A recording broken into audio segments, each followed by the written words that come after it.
Nggih ing salajengipun sangat moje temanten saripit wonten keparengipun kapanggihaken miturut adat widana ingkang lumampah wonten ing padukuhan Borongan Girirata Ngemplak Boyolali.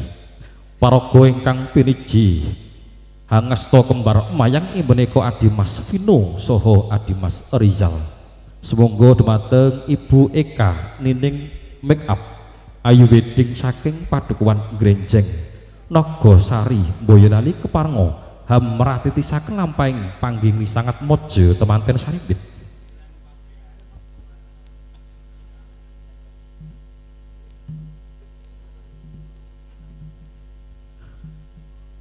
Sagunging para tamu kawistara sampun kepareng samekta panggihing penganten kekalih kabiwalda wiramaning ketawang gendha gedhe kang ing baning gangsa kodhok ngorek.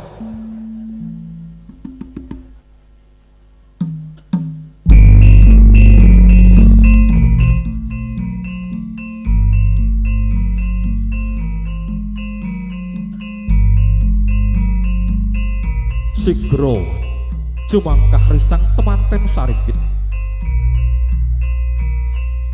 retnaning Ayu Risma Kurniawati kalian Bagus Yasindo Wirakusuma.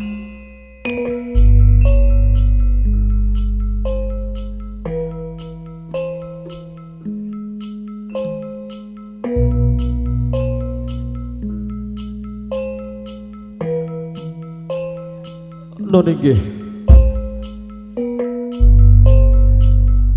kalian Mbak Yu Eka Nining Make Up Ayu Wedding.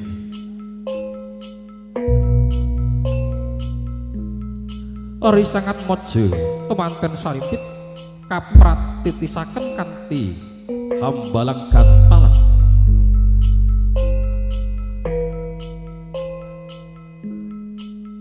Penganten kakung hambalangake gantalan gondang asing dening kang pawestri balangaken gantalan gondang tutur. Nggih ing salajengipun ari sangat mojo temanten saripit kapratitisaken kanthi tangkap asta ya jejawat asta. Antawisipun penganten kakung dumateng penganten putri mugi Allah Subhanahu wa taala hamberkahi anggenipun sang penganten saripit katemben kapanggihaken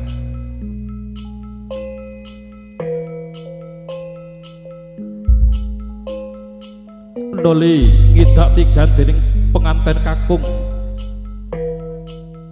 pasemon panyuwun mring Gusti kang Maha Agung mugi anggenipun sesemahan kaparingan turut patutan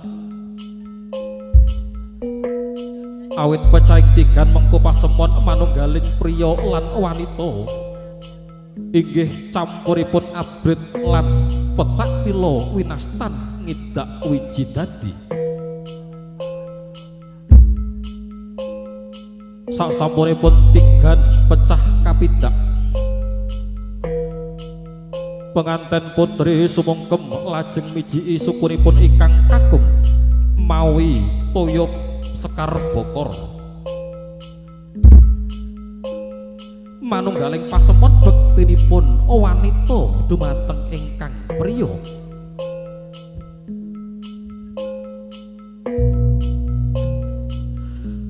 Toya-toya risang penganten putri jumangkah medal sakwurinipun temanten kakung jajar sumanding wonten sisih iringipun sasmitane Sriat mojo temanten putri tansah nengenaken dumateng ingkang priya.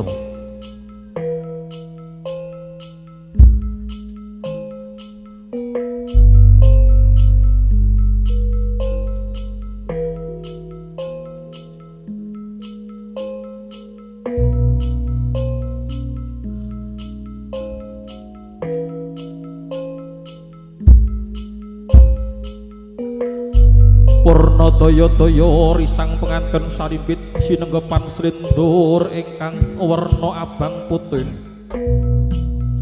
seta lan reta dene ngenya kepareng arsa samiya lumaksana tinandhang laras moyo candrane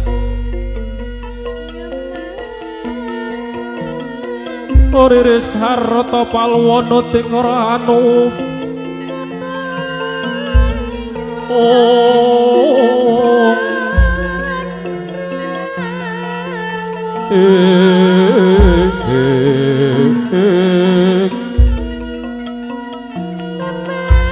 Toyo-toyo dening Bapa Bejo Sriat Maja temanten sekalian binayang tumuju sasana Wisudhatama inggih panjenenganipun Bapa Bejo ngenya lumaksana kanthi lona atrap sila susila hanuraga nyuwun dumateng Gusti kang Maha Welas Maha Agung Amogiri sang temanten sariwit ingkang sampun kapala ngramangaken ngenya manggon brayan mogia tansah manggih rahayu-rahayu ingkang sarwi tinemu sinedya kang jinangka jumbuh kang ginayuh masuki kang kaesti bejo donya akhirat lahir saha batinipun satemah ing wuri saged mujudaken salah satunggaling keluarga ingkang sakinah mawaddah warahmah enggal pinaringan gumpala kencana ingkang tata jalma putra kang solih lan solihah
lulus raharji awidodo widak doyo